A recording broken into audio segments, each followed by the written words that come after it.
Hello, sports fans. Welcome to our first edition of Daily Globe Sports Talk, where we at the Daily Globe Sports Department just talk about all kinds of things that we find interesting about sports, locally and nationally. And my name again is Doug Walter. I'm the sports editor of the Daily Globe. This is sports writer Les Knutson. He also does a column with us. And this is another sports writer with us, Caleb Nelson. So we're all glad to be here. And let's get started right away with issue number 1. Area winter sports. What do you find most interesting about the season thus far? I go to you, Les. Well, I've seen a few games, and I guess Pipestone boys were, really good the other night. They played mostly 4 juniors and a sophomore, and Colin Moeller was impressive, and they moved the ball, they passed the ball very well. They handled Worthington's press. They just moved the ball. They were an impressive ball club, I thought. And then the other thing I thought was Fulda girls, who a lot of people think, well, geez, they got Soraya Cheadle and they got Melissa Gale, but I saw them play and they got a lot more than that. I think the Fulda girls, as the season goes, are going to be a team to be reckoned with like they always are in the Red Rock Conference. How about you?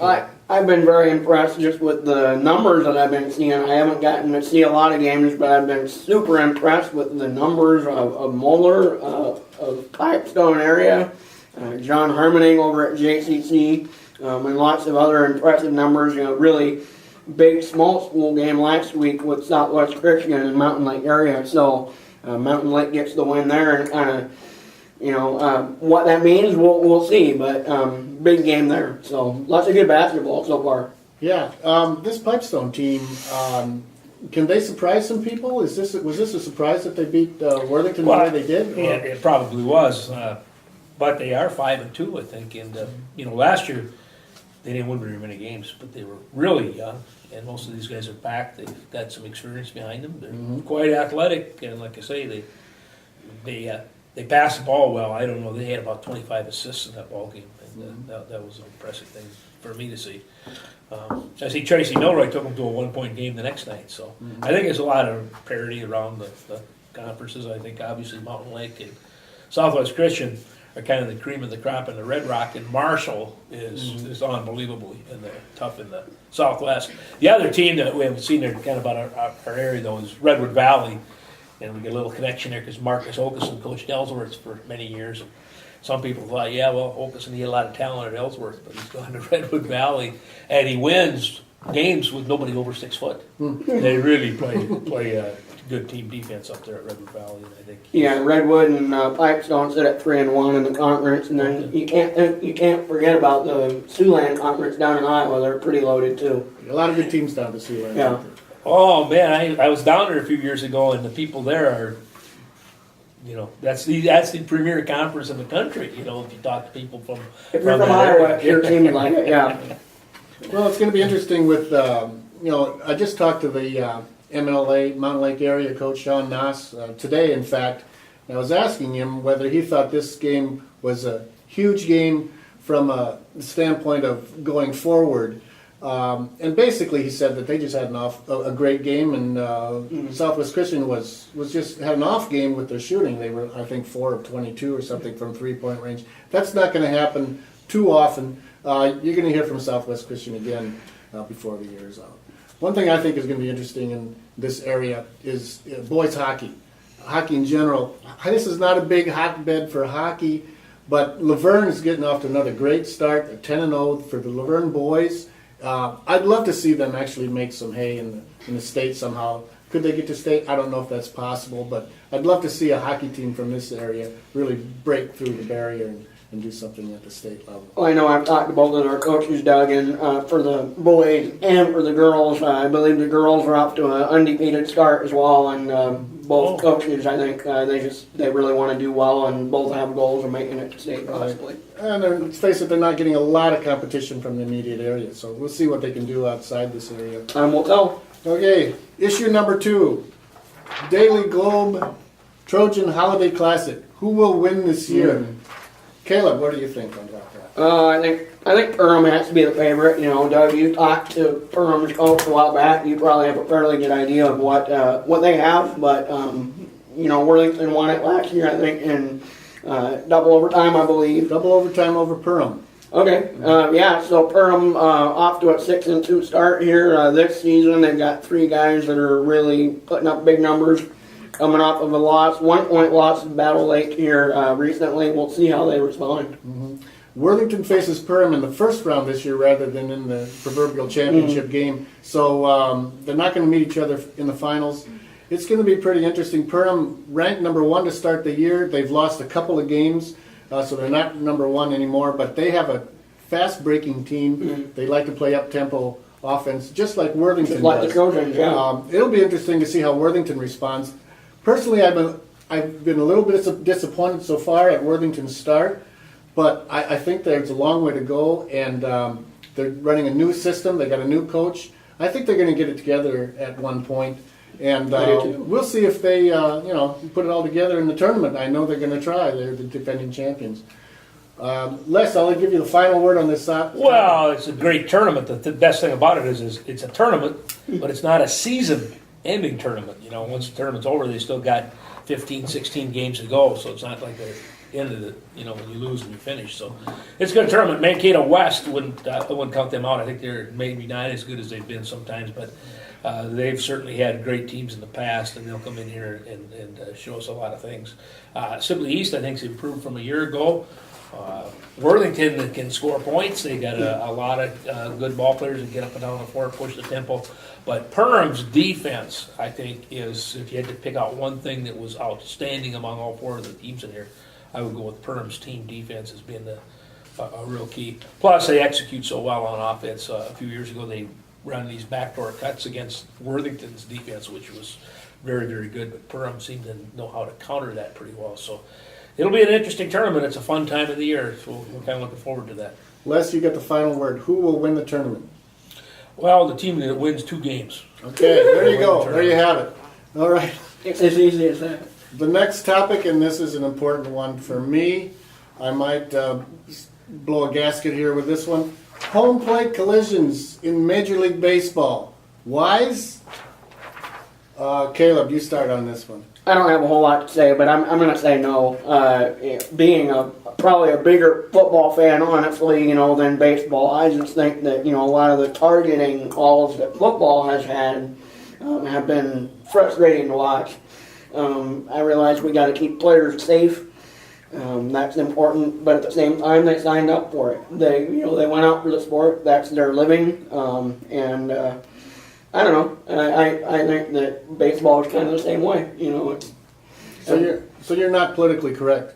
No, I'm not. How about you, Les? What do you think? Well, I don't know. It's a dangerous thing there. The catcher comes out there and the guy comes plowing him over like the Pete Rose deal. I don't know. You should take this down to the lower levels. That's where it's really a concern. I think you get a small guy being the catcher and he gets run over by a big guy. I guess what they're looking at is trying to make the game safer. It's making it less exciting, I guess. So Well, yeah. Catchers are expensive. Every player is expensive, and I know these owners want to protect their investment. But to me, I think it's a terrible, terrible rule. I am not politically correct on this issue. I guess me and Pete Rose are on the same side for once on this. He's against it too. I just see all kinds of problems with this. One of the first things I thought about is if this happens, it's going to go down into the lower levels, the minor leagues, amateur baseball, even fast-pitch softball, which I have played for so many years. They're probably going to adopt this rule. I'm glad I'm out now because I don't think I can handle it not being able to run into the catcher anytime I want to. These catchers, it's in their DNA. They are going to block the plate. Nobody's going to stop them from blocking the plate. And what's a base runner to do when he's going to try to score? He's not going to want to go around them. He sees a catcher in front of home plate. He's going to want to go through him to get the ball out of his hands, out of his glove. It's what they do. This has gone on for 150 years. I think it's going to be impossible to enforce. It's going to be like the pass interference rule in the NFL. They get that wrong at least half of the time. Yeah. How are you going to enforce something like this? I think it's going to open up a big can of worms. I think it's bad for baseball. Okay, next topic. And I hope I didn't get too red. Are my veins sticking out? I think you're doing okay. Okay. No good. rednecks, no throwing up or anything, so we're good. Issue number 4 out of 5. Last game in the Metrodome Sunday. The Vikings play the Lions. That's the last game in the Metrodome for the Vikings. Any thoughts? Caleb?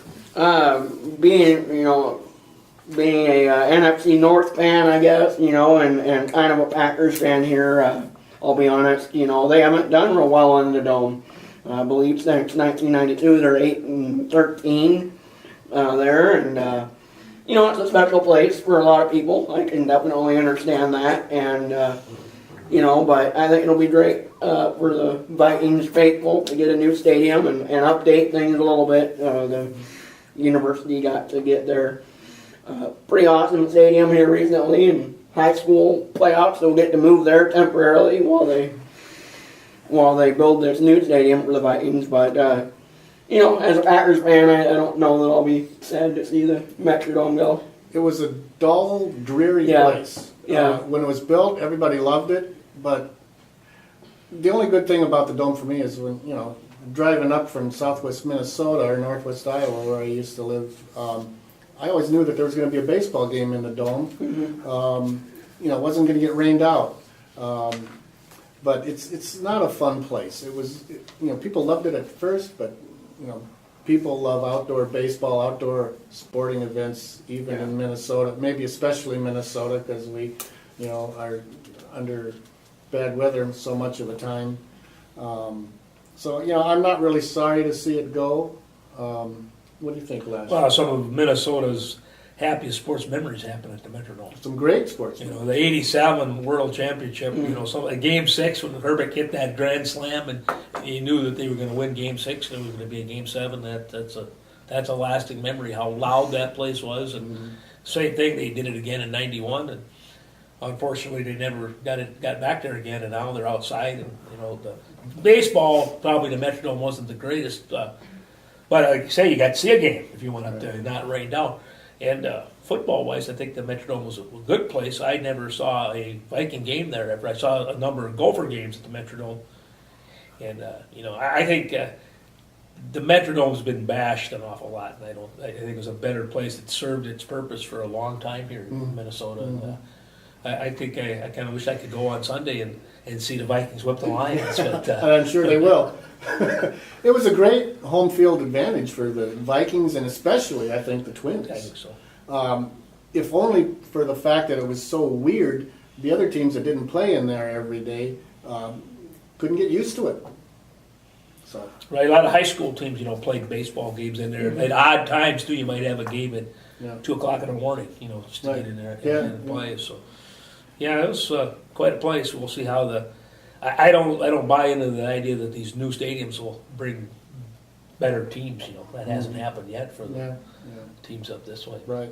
Well, I know it's hard to play there. It was in 1984. I played an amateur baseball game there with the Worthington Cubs and Heron Lake Lakers, and I think each team must have made about 7 errors, and I know I made at least one of them. So anyway, we'll close that subject right there. Last subject. NFC North. Does any team deserve to win it? All 4. It's too bad the Vikings didn't have a better year because they could have won it. They were close in some of these games, but I don't know. The Lions have had they don't have a chance. Now it's between the Vikings or Bears and the Packers. Whoever wins that game, so it's kind of good. It came down to the last game. It's in Chicago. Rodgers will play. Don't know yet. Yeah. Well. They're saying that they want to make a decision sooner this week. I'm not overly confident. They keep saying that they're going to make a decision sooner, and I read something yesterday that said that he wasn't even close last week. You want to know We how? find out after the fact that he wasn't even close to playing last week. So we'll see. It'd be great to have Rodgers, but I think Matt Flynn has definitely proven himself at times. He's gotten better. He's gotten better. Last week, was pretty good, and this week, kind of lots there at the end. But I couldn't think of a better way to end this. You've got Packers, Bears, and you've got Vikings, Lions, and one of them determines the division. So I think that'll be fun. Well, it's going to make it interesting. I tell you, though, watching Sunday's games and the performance of all the teams in that division, one thing I thought of, if they started over from scratch, I'm sure the Vikings are at least as good as any of the teams in the division right now without Rodgers with Green Bay. Detroit is terrible when the pressure, comes up. Chicago was horrid yesterday. I wonder if maybe the commissioner ought to make a ruling this year alone that whoever does win that division should not be allowed to go into the playoffs. They're not going to make that. They won't. Here's how the Bears win. They put McGowan back at quarterback. Look how they were doing with him. Yeah, And Cutler is good, but he's like Tony Romo. Yeah. He's also bad. Yeah. McGowan is Up doing and an down. outstanding job, but the job is Cutler's. Just like the job was Ponder's. It was always Ponder's job. Yeah. In baseball, it seems like if a guy isn't doing very good pitching, they yank him out and bring in a reliever. Yeah. But not in the NFL. That's true. What's his name? Culpepper used to group up all the time, but he'd stay in till the end. They never bring in the backup. Yeah. It's just like on the subject of that. Here's one thing I don't understand: why did Adrian Peterson and Toby Gerhart never ever play at the same time? Is there a rule you can't have two running backs in there? It must Look be at a Paul Viking rule. Horning and Jim Taylor back in the heyday of the Packers. You had two running backs. You always A lot used to have teams- two of them in the backfield at the Osborne same and time. Brown. Yeah. But you can't do that anymore. No. I guess not.